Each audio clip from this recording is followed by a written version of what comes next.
Okay everyone, I'm bringing you another video on my composting worm bin, my worm composting bin. I have this right in the back of my shed. As you can see, there's nothing back here. It's pretty dense forest. Other than this new dog I got back here. Can you hear it? And if anybody has dogs, please don't put a dog in your backyard with a dog house and then leave it there 24 hours a day. Don't have a dog if you're going to do that. Anyways, getting back to my worm composting bin. In here, it rained last night, and as you can see, all the worms that are in here. Can you see all these worms? There's quite a few worms in here. All on top. Must be kind of moist down there for them. Some babies in here. Can you see the little babies? Baby worms. It's a little baby. There's a bigger one. That actually is a night crawler. Most of these are, excuse me if I'm moving this camera too fast, but most of these are red wigglers. There's a real baby right there. There's even a smaller baby. So there's quite a bit of worms in here, as you can see. Well, it's doing quite well.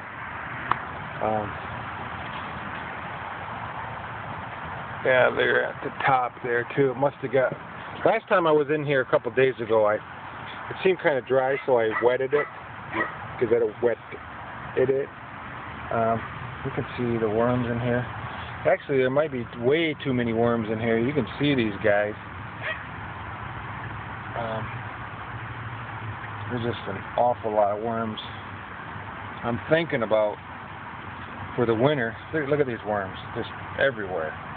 Must be tens of thousands of worms in here. I don't know if the population is up. You can see little babies in here. See the little babies right here. Look at the worms on top of the stick. I mean, it's just saturated with worms everywhere you dig. Even in some of the old scrap food I just put in there. See the baby worms in there. So, anyways, this video is all about worm tea, or most people call it, if I'm pronouncing it right, Leachate, Leachate. And I just emptied this yesterday, and as you can hear, maybe there's some dripping going on in here. You see the dripping going on? It's dripping quite, so they must have got some water in there last night, and it doesn't stink, and it's all pretty rich black.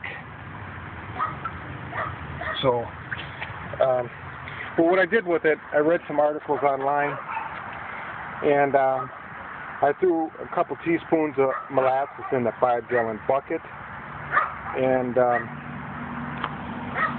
I am aerating it with the aerator, and I'll show you that in a minute. But if anybody wants to buy any worms, let me know. There's a lot of worms in here. I think, look at all these worms, just saturated with worms. I mean, there's worms every half inch in this bin. This bin's probably about, look at all these worms in there. This worm bin's probably about four, maybe 5 months old. I got this many worms in here already. Look at that. Just every square inch there's worms. There's baby worms. Just overnight, just worms everywhere. Look at the worms, just tons and tons of worms in here. I probably got I initially started with about 500 worms, and as you can see, there's just, every time I dig up, I'm pulling worms up. But this old crate right here, as you can see, I'm thinking about making that into another worm composting bin for the winter. Because I need more room to expand, it looks like. So what I'm going to do is take this indoors into a building, outback building that I have, so it doesn't freeze and I lose these worms. And we'll see how that goes. But anyways, I'm going to show you what I'm doing with that Leach-ate tea I made, or worm composting tea, and I'll get right to that right now.